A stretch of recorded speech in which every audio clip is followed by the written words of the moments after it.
A los directores de la comunicación de lo que es turismo, España, la presencia, siempre año con año, mucho deliberaron, mucho buscaron, pero en definitiva, el Amo España de Miró siempre fue un logo, siempre fue una presencia y se fue renovando. Joan Miró terminó la Masía, esta primera obra maestra. ¿Hace cuánto? 100 años. Y para celebrar, presentan al nieto de Miró, donde nos cuenta, donde testimonia, para contar la historia de esta pintura en la National Gallery de Arte de Washington y este cuadro amado por todos nosotros, La Masía. It has in it all that you feel about Spain when you are there, and all that you feel when you are away and cannot go there. Earnest Hemingway. What did the farm mean to your grandfather? Give us a little bit of background. This painting meant a lot to my grandfather because he was going through a huge crisis of expression after having been experimenting with post-impressionism and Fauvism and Cubism, but he was not able to find himself on the right path. And he really went through a great depression. His mother said, well, it's time to just leave Barcelona and take him to Mont-roig, which is 100 miles south from Barcelona, and she just bought this farm. Miró spent so much time away from Spain in all of his years in France, but kept going back to the farm every summer. He really felt this strong connection with nature. And little by little, he was just putting all the elements that you can see in the farm. And you will see how little by little, Miró was finding himself. When I was with my grandfather for long walks, he wanted to collect bits and pieces and take all these things to the studio to use them as a reference before jumping into the battlefield of the canvas. Tell me a little bit about where you are right now in the painting. I'm seeing, when you see the white facade of the building on the painting, do you see on the top a little window? Yes, the big building on the left. Yeah, absolutely. In that window, looking out. Everything is very sharp and pointed, the thorns on the tree, even the mountains in the distance.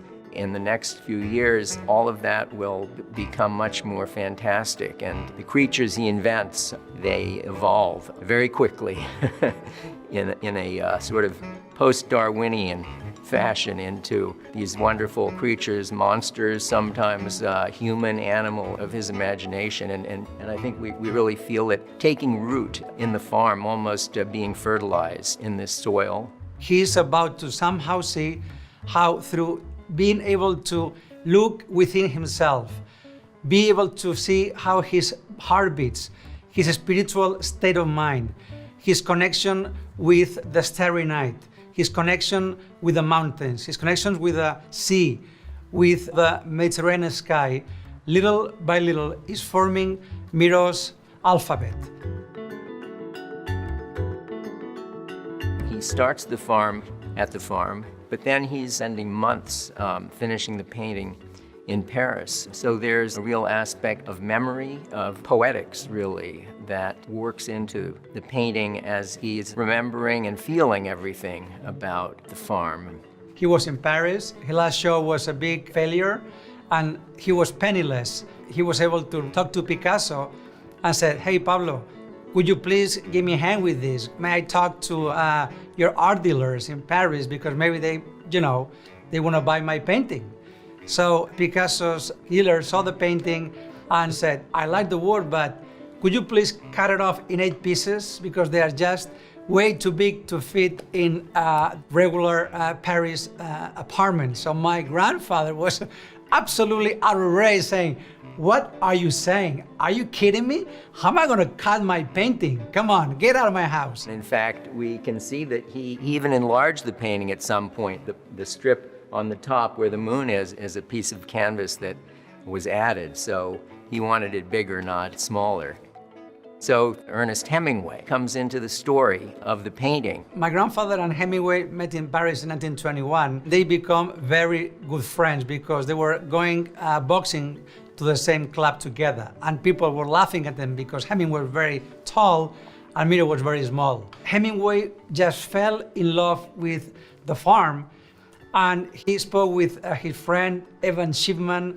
John Dos Passos was also in the party. So they paid 1,000 French francs upfront to the Miró's art dealer, and then they were running around to all the cafes in Montparnasse, talking to all them friends, and collect the 4,000 left.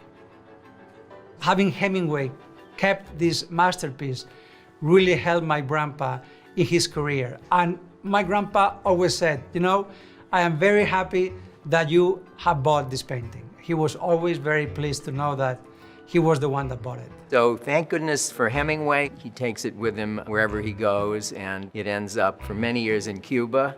It was spirited out of Cuba at the very moment of the revolution to New York. It finally arrives at the National Gallery.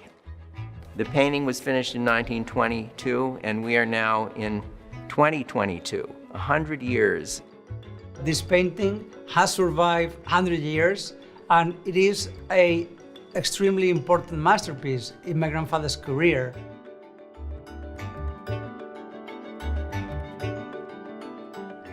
Upon returning again to Mont-roig and reviewing my work, it's very much a product of this place. When I saw the countryside around the farm that are so grand in their simplicity, I realized that much of my work is simple, grandiose, and brutal, and rightly so.